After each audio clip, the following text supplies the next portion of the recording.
seorang gadis kecil menemui ayahnya yang sedang bersama dengan pacar barunya.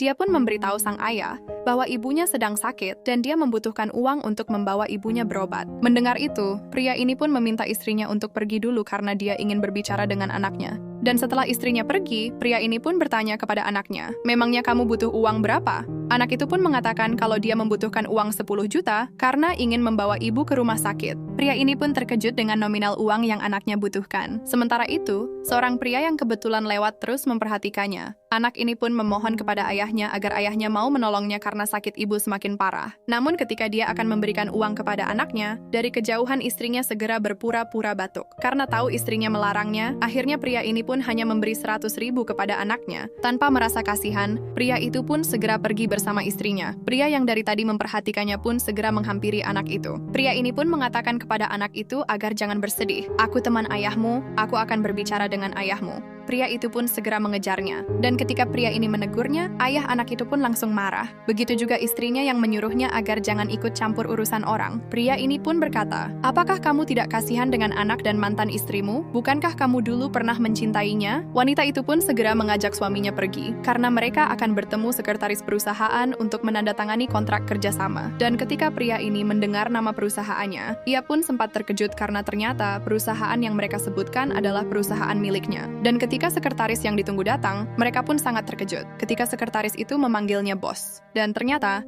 kerjasama yang akan mereka lakukan adalah dengan perusahaan pria ini. Mengetahui karakter mereka sangat buruk, akhirnya si bos pun membatalkan perjanjian pembayaran 30% dan hanya memberinya 10% jika mereka ingin bekerja sama. Dengan terpaksa mereka pun mau, karena sudah tidak ada perusahaan yang mau bekerja sama dengan mereka. Setelah menyetujui pembayaran 10%, akhirnya si bos pun mengambil kembali 20% yang sudah mereka terima. Pria ini benar-benar sangatlah baik. Ia pun memberikan uangnya kepada anak itu. Dan ketika anak itu menolaknya, pria ini pun mengatakan, "Kalau uang ini adalah pemberian ayahmu." Pria ini pun berkata kalau ayahmu sangatlah baik. Tadi dia hanya terburu-buru mau berangkat bekerja. Melihat kebaikan bos itu, akhirnya ayah anak itu pun merasa bersalah. Dia pun membiarkan istrinya marah dan pergi. Setelah itu, ia segera menghampiri anaknya untuk meminta maaf dan akan membawa ibunya ke rumah sakit.